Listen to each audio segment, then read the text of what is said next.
Assalamualaikum warahmatullahi wabarakatuh. Perkenalkan, nama saya Febri Ramadan, NPM 201000195, kelas A, Universitas Hukum Pasundan Bandung. Dalam video ini, saya akan memenuhi ujian akhir semester mata kuliah Hukum Dagang. Di sini saya akan menjelaskan mengenai perbedaan perbuatan melawan hukum dan wan prestasi.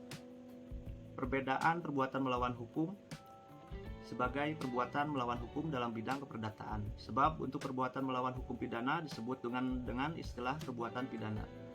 Menurut pasal 1365 KUH Perdata, maka yang dimaksud perbuatan melawan hukum adalah perbuatan yang melawan hukum perdata yang dilakukan oleh seseorang yang karena salahnya telah menimbulkan kerugian bagi orang lain. Yang mengharuskan orang lain karena salahnya telah menimbulkan kerugian tersebut untuk mengganti kerugian. Perbedaan wan prestasi. Wan prestasi secara khusus diatur dalam pasal 1243 Kitab Undang-Undang Hukum Perdata. Dalam pasal tersebut telah dijelaskan bahwa wan prestasi terjadi karena adanya cedera janji dalam perjanjian yang menyebabkan salah satu pihak yang bersangkutan ingkar akan janjinya atau melanggar janji, sehingga mewajibkan pihak yang cedera janji harus bertanggung jawab. Sesederhananya, wan prestasi ini timbul dari adanya perjanjian dan atau persetujuan. Lanjut, kita ke perbedaan antara perbuatan melawan hukum berdasarkan sumber hukum. Pasal 135 sampai dengan 1380 KUH Perdata timbul akibat perbuatan orang. Unsur-unsurnya adalah 1.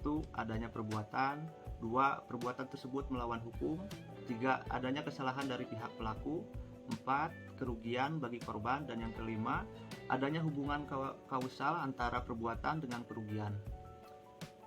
Dan menurut wan prestasi, pasal 138, 1239, 1243 KUH Perdata timbul dari persetujuan atau perjanjian. 1. Ada perjanjian oleh para pihak. 2. Ada pihak melanggar atau tidak melaksanakan isi perjanjian yang sudah disepakati.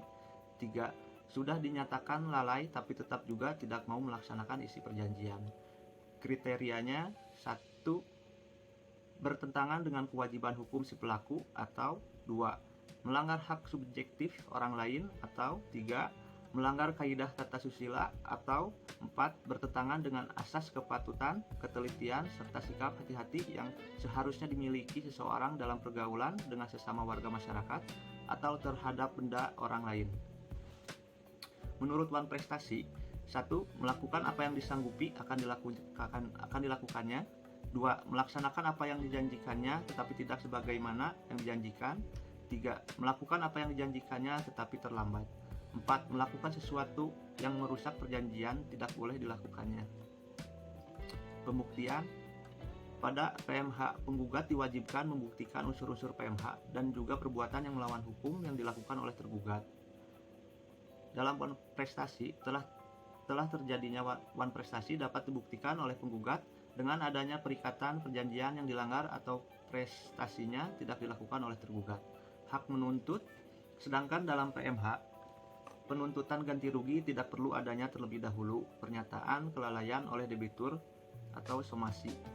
Pihak kreditur dapat langsung mengajukan gugatan PMH. Pada wan prestasi, hak menuntut ganti rugi berdasarkan pada pasal 1243 KUH Perdata, yakni membutuhkan pernyataan kelalaian oleh debitur sebelum menuntut hak ganti rugi oleh kreditur. Ganti rugi. Tidak terdapat aturan dalam KUH Perdata yang mengatur bentuk, jenis, dan jumlah maupun jangka waktu ganti rugi dalam PMH sehingga penggugat dapat menggugat kerugian material dan imaterial ganti rugi dalam gugatan PMH, di mana penggugat dimungkinkan untuk menuntut ganti rugi kerugian menjadi pada keadaan semula. Dalam wan prestasi, sesuai pasal 1243 KUH Perdata, ganti rugi yang dapat diperoleh jika terjadi wan prestasi dalam perikatan perjanjian adalah biaya, rugi, dan bunga. Adapun jangka waktu perhitungan ganti rugi, jenis, dan jumlah yang dapat dituntut dalam wan prestasi telah diatur di dalam KUH Perdata. Selain itu, dalam gugatan wan prestasi juga tidak dapat meminta ganti rugi pengembalian menjadi sebagaimana mulanya. Kegiatan usaha yang dilarang oleh Undang-Undang Larangan Monopoli dan Persaingan Usaha Tidak Sehat. Introduction. sehubungan dengan tindakan-tindakan yang dianggap melawan hukum dalam kegiatan perdagangan dan menimbulkan kerugian. Undang-Undang Nomor 5 Tahun 1999 tentang larangan praktik monopoli dan persaingan usaha tidak sehat membagi tindakan persaingan tidak sehat dalam beberapa kategori, yaitu perjanjian yang dilarang, kegiatan yang dilarang, dan posisi dominan. 1. Perjanjian yang dilarang. Undang-Undang Nomor 5 Tahun 1999, perjanjian didefinisikan sebagai suatu perbuatan dari salah satu atau lebih pelaku usaha untuk mengikatkan diri terhadap satu atau lebih pelaku usaha lain dengan nama apapun baik tertulis atau tidak tertulis. 1. Oligopoli, perjanjian antara lebih dari satu pelaku usaha yang secara bersama-sama melakukan penguasaan, produksi dan atau pemasaran barang dan atau jasa yang dapat mengakibatkan praktik monopoli dan terjadinya persaingan usaha tidak sehat. 2. Perjanjian penetapan harga, perjanjian antara seseorang pelaku usaha dengan pelaku usaha persaingan untuk menetapkan harga suatu barang dan jasa yang harus dibayar oleh pelanggan atau konsumen. 3. Diskriminasi harga dan diskon. Perjanjian harga adalah perjanjian yang disepakati oleh lebih dari satu pelaku usaha yang mengakibatkan pembeli yang satu harus membayar dengan harga yang berbeda dari harga yang harus dibayar oleh pembeli lain untuk barang dan jasa yang sama. Lanjutannya, 4. Pembagian wilayah. Pelaku usaha dilarang untuk membuat perjanjian pembagian wilayah baik secara vertikal atau horizontal. 5. Pemboikotan. Perjanjian yang disepakati oleh seorang pelaku usaha dengan pelaku usaha lainnya. Di dalamnya menyangkut tentang larangan bagi pelaku usaha untuk berhubungan dagang dengan pelaku usaha lainnya. 6. Kartel. Perjanjian yang disepakati oleh para pelaku usaha untuk mengontrol produksi, menentukan harga dan atau wilayah pemasaran dan atau barang dan jasa sehingga di antara mereka tidak ada lagi persaingan. Trusts. Perjanjian yang disepakati oleh para pelaku usaha untuk melakukan kerjasama membentuk gabungan, perusahaan atau perseorangan yang lebih besar dengan tetap menjaga dan mempertahankan kelangsungan hidup masing-masing perseorangan anggotanya yang bertujuan untuk mengontrol produksi dan atau pemasaran atas barang dan atau jasa sehingga dapat mengakibatkan terjadinya praktik monopoli dan persaingan usaha tidak sehat. 8. Oligopsoni, perjanjian yang disepakati oleh lebih dari satu pelaku usaha yang bertujuan secara bersama-sama menguasai pembelian dan atau penerimaan pasokan atau suatu barang dan jasa tertentu yang dapat mengakibatkan terjadinya pengendalian 75% atas barang dan jasa tertentu dalam pasar yang bersangkutan. 9.